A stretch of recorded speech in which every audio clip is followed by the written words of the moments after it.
Buen día, amantes de la sabiduría, les doy la bienvenida al Jardín de la Filosofía. Hace unos 6 meses atrás, confieso que no sabía quién era Emily Dickinson, esta genial poeta estadounidense.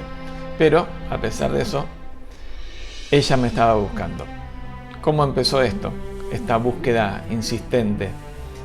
Primero, una presentación de una estudiante de una cátedra que doy, Historia del Arte y del Paisajismo.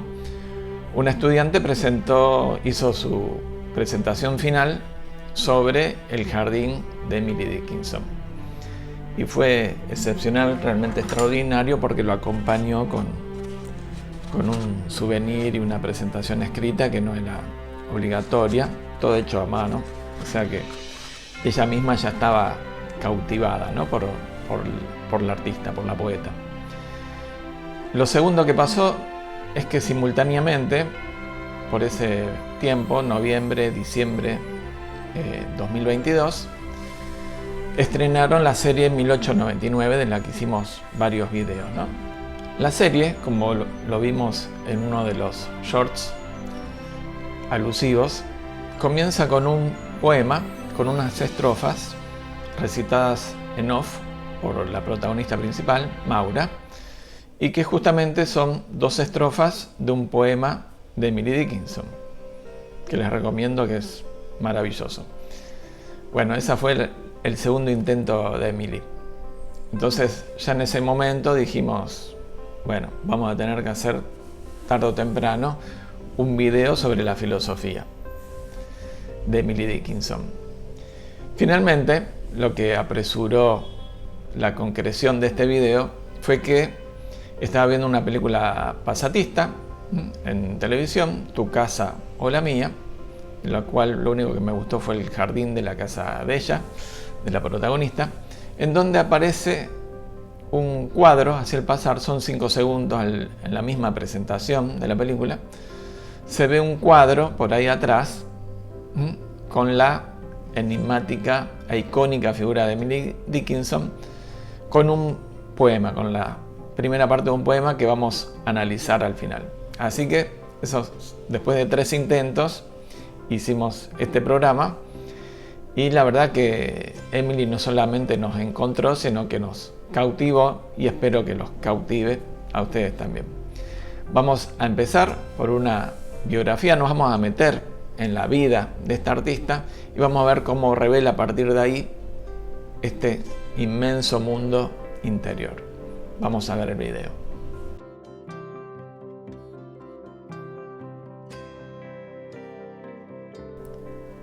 En Hermes hay un verdadero personaje.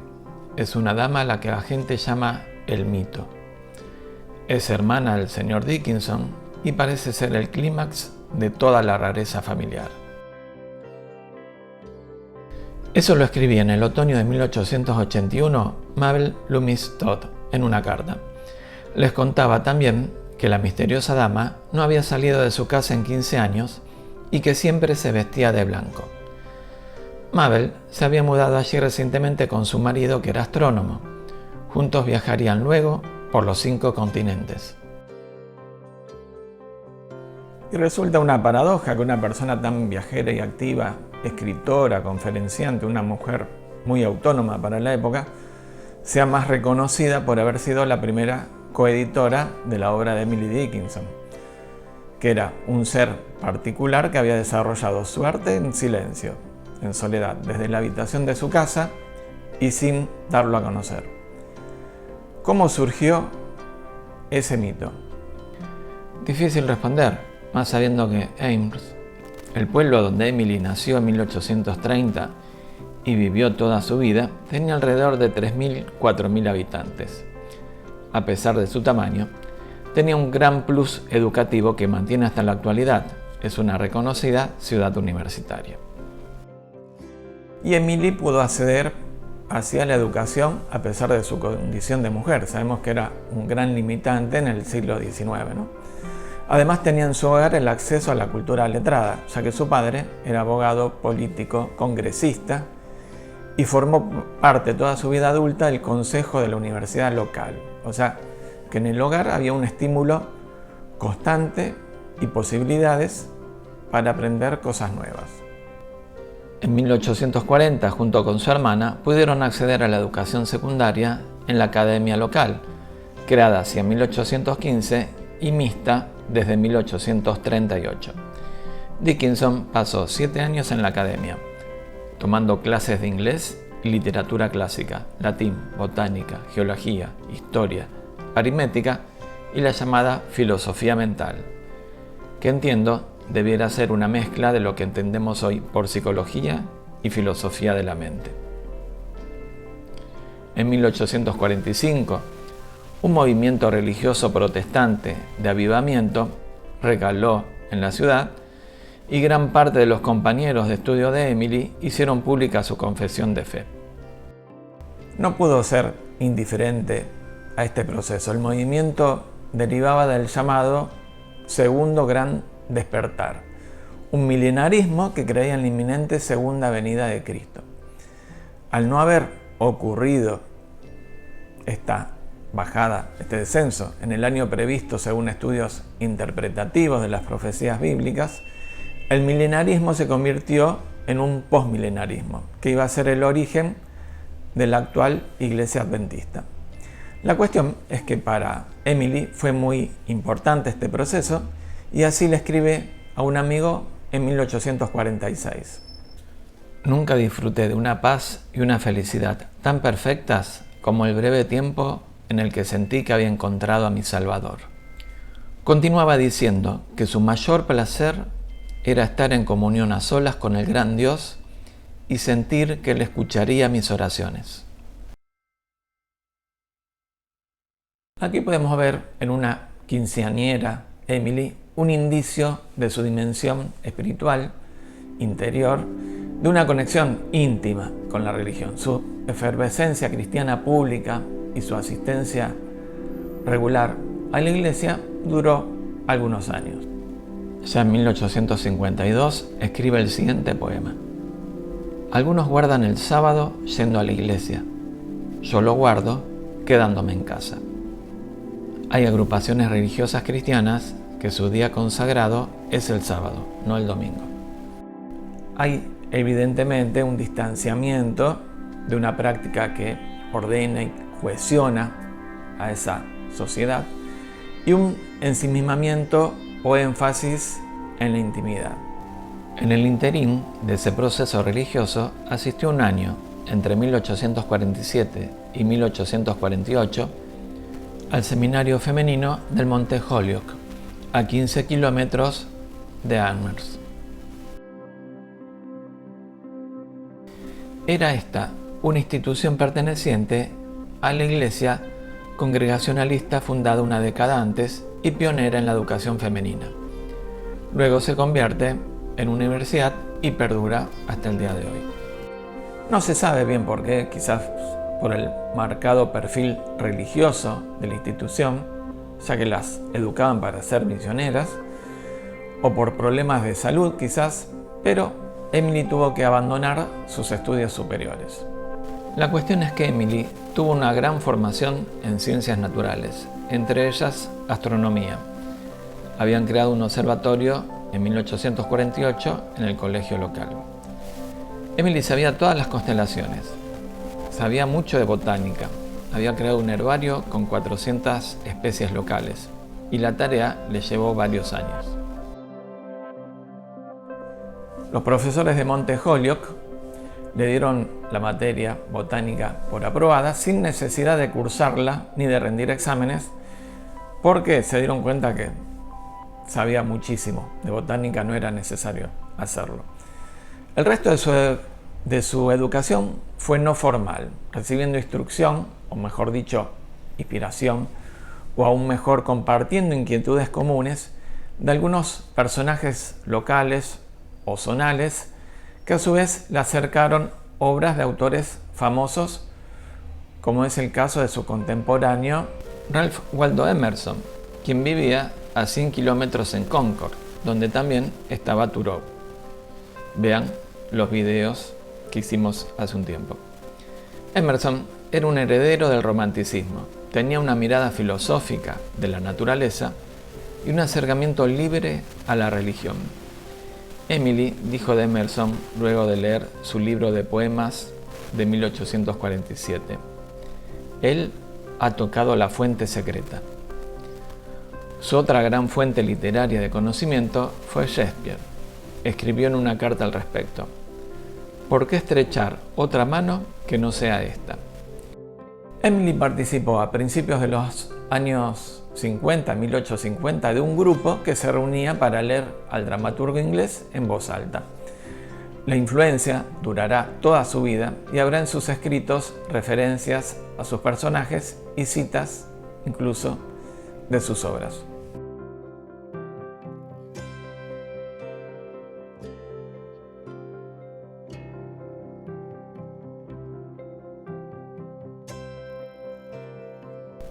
En 1855, su padre recompra la granja y casa donde Emily había nacido y pasado parte de su infancia, y la embelleció sumándole dependencias de servicio, una cúpula, un pórtico y un pequeño invernadero adosado.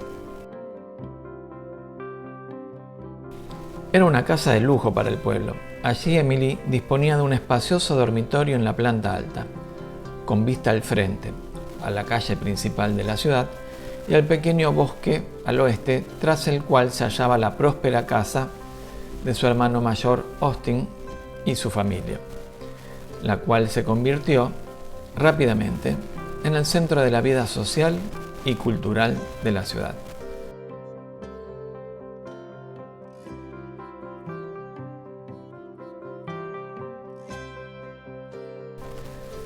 Desde los grandes ventanales de su habitación, Emily veía hacia el sur los edificios clásicos de la universidad y más allá las montañas.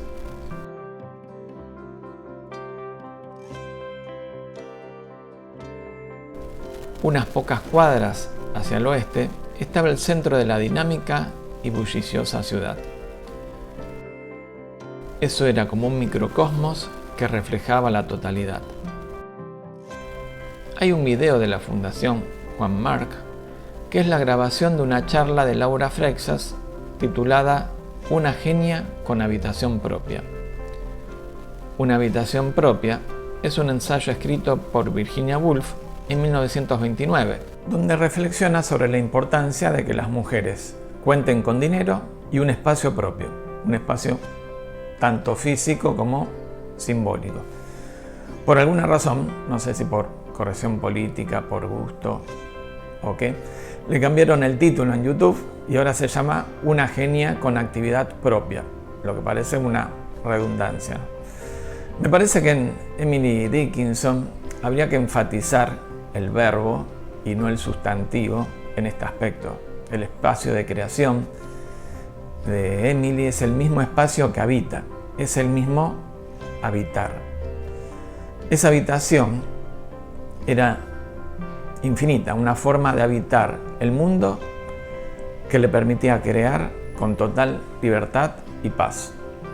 Como vimos al comienzo, Emily pasó la última parte de su vida sin mostrarse prácticamente en público. Salía muy poco, pero no nos tenemos que imaginar a una persona completamente encerrada. Sí que en los últimos años pasaba mucho tiempo dentro de su dormitorio, de su habitación.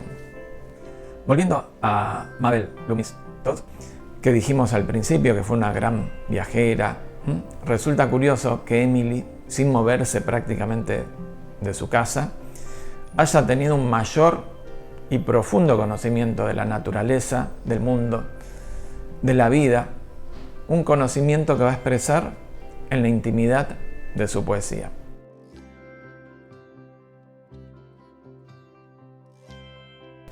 Emily escribió unos 1800 poemas, de los cuales se publicaron apenas 10 en vida.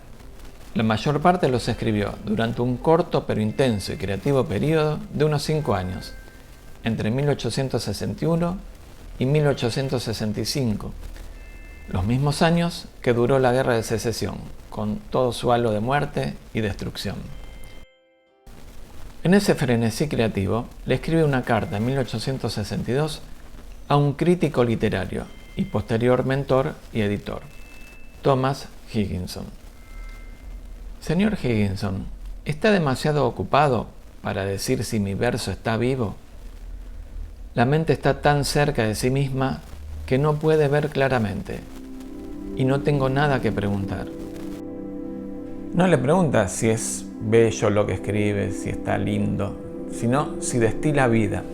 También suena curioso y relevante cómo concibe a la mente, indistinguible de la propia obra o incapaz de tener un juicio racional sobre ella, ¿no?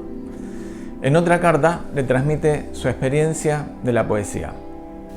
Si leo un libro y se me enfría el cuerpo entero, de modo que ningún fuego me pudiera calentar, sé que eso es poesía. Si siento como si me hubieran quitado la coronilla de la cabeza físicamente, sé que eso es poesía. Hoy diríamos que la poesía le volaba la cabeza directamente. Y además es rara esa alusión al frío y no al fuego, ¿no? Como es usual esta cuestión de la pasión de la poesía o el fuego. En esta correspondencia también enfatiza su naturaleza solitaria, diciendo que sus únicos compañeros reales eran las colinas, los atardeceres y Carlo, su perro. A lo largo de su obra, Emily filosofa poéticamente, planteando preguntas sobre la relación con la naturaleza, la inmortalidad, la vinculación de la conciencia con el cuerpo, la visión de la muerte, la naturaleza de la belleza, la forma de vivir. Lo particular del poeta o la poeta que filosofa es que además de utilizar la razón, tiene una sensibilidad que trasciende toda lógica. Platón, en la República, destierra a los poetas de su pirámide social o polis ideal gobernada por los filósofos, pero veamos la lista amplia que construye Emily. Primero poetas, luego el sol, luego el verano, luego el cielo de Dios, y luego la lista está completa. En realidad, para Emily no había un desencuentro u oposición real entre poesía y filosofía. Se refería a sus poemas en ocasiones como pensamiento, directamente. En sus escritos, la mente no se muestra necesariamente como un instrumento del yo, director, voluntad, razón y emoción en forma independiente o en conjunto. Aparentemente se apegan a ideas, creencias y pasiones que pueden ocasionar desdicha o la misma ruina. A pesar de ello, lo aceptó todo esto como un proceso natural. Hay algunas cosas que vuelan, pájaros, horas, abejorros. De estas no hay elegía. Hay algunas cosas que permanecen, pena, montañas, eternidad. Ni estas me preocupan. Hay algunas que descansando se elevan. ¿Puedo yo interpretar los cielos? Qué inmóvil yace el acertijo. Al principio habla de una sabia indiferencia, la ecuanimidad ante lo pasajero, aún ante lo que permanece, y se resigna ante el enigma de la vida, acepta el silencio de la falta de respuestas, o al menos acepta que hay una verdad que no se puede transmitir con palabras, verbalmente. No habla nunca mi rey, y así con mis preguntas me abro paso, penosamente, hasta el final del día. Me conformo de noche, cuando duermo, si me es posible en sueños, con asomarme a salones cerrados por el día. De hacerlo, cuando llega la mañana, es igual que si cientos de tambores en torno a mi almohada redoblasen, y los gritos llenaran mi cielo infantil, y las campanas constantes cantasen victoria de los campanarios de mi alma. Ante la divinidad que se mantiene en silencio, la pregunta, la reflexión, sirve para transitar el día. Pero en el estado de sueño, cuando no hay voluntad, accede a intuiciones que la llenan de dicha. Y siguiendo en el plano religioso, Emily ofrece en el siguiente poema una visión muy intimista del cristianismo. Al menos rezar nos queda. Oh Jesús, en el aire. No sé cuál es tu morada, estoy llamando en todas partes. Tú que armas el terremoto en el sur y huracanes en el mar, di Jesús de Nazaret, ¿no tienes un brazo para mí? Ante lo inaccesible e incierto de la presencia divina, la futilidad de su búsqueda, se contrapone la evidencia de su gran poder en su dimensión destructiva, ¿no? Terremotos, huracanes. Finalmente, ante tal inmensidad, tal poder, la humilde Emily le pide una conexión directa y humana, como puede ser que le tienda un brazo. Yo me imaginé que se podría haber escrito un abrazo, que le puedo haber pedido un abrazo. Bueno, no sé. El agua se aprende por la sed, la tierra por los océanos atravesados, el éxtasis por la agonía. La paz se revela por las batallas, el amor por el recuerdo de los que se fueron, los pájaros por la nieve.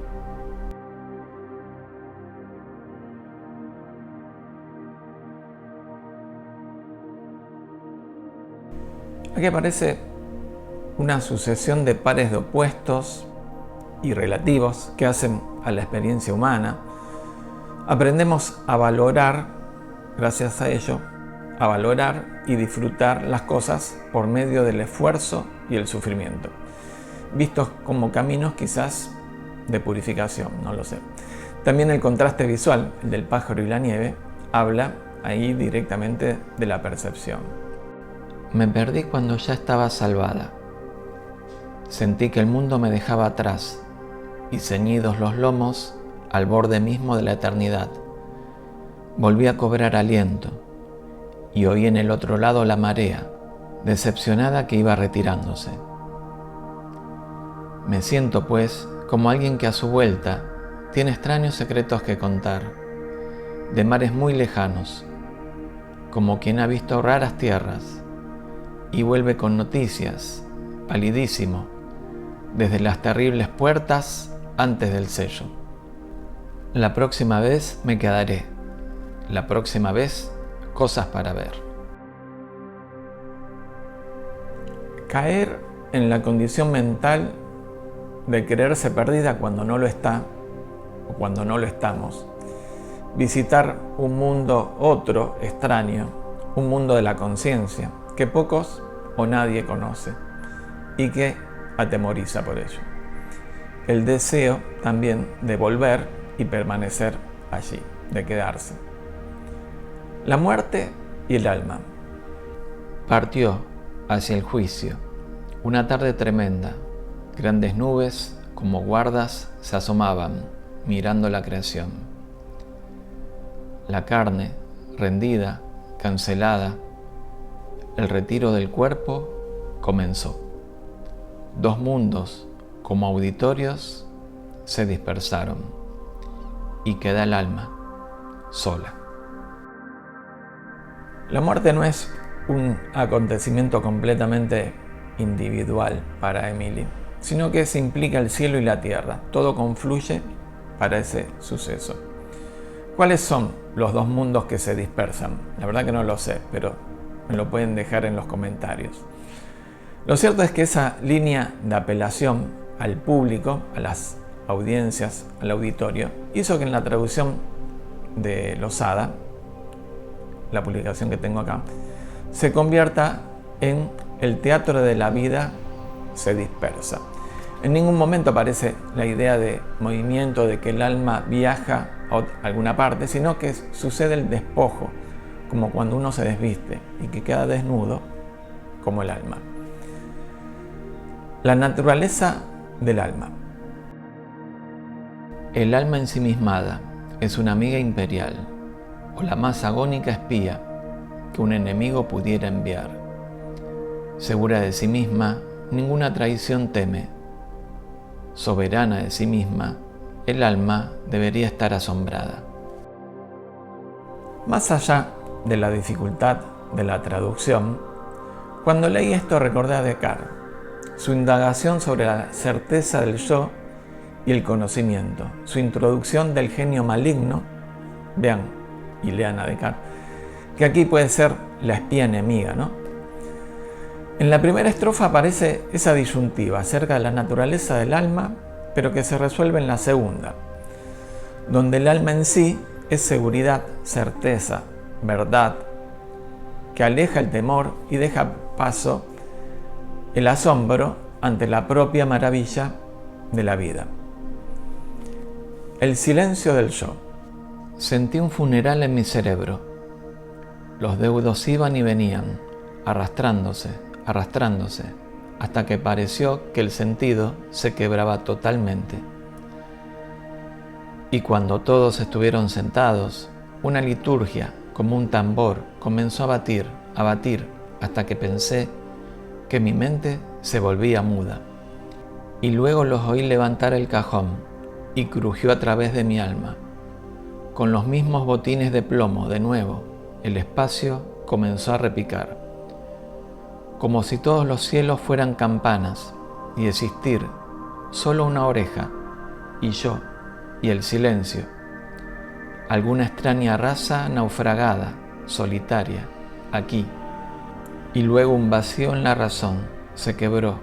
Caí, y di con un mundo en cada zambullida, y terminé sabiendo entonces. Si alguna vez practicaron meditación y fueron bien a lo profundo, algunos versos de este poema les recordarán a percepciones que se tienen, que aparecen cuando la mente se silencia y junto con ella el mismo yo. El funeral del cerebro, la mente que se vuelve muda. Sentir que somos solo una oreja que escucha las campanas celestiales. Emerson se imaginó que era un gran ojo que veía todo. Sigo con las alusiones a la experiencia contemplativa. Un vacío en la razón, el caer en ese vacío y que se revele un conocimiento verdadero, directo.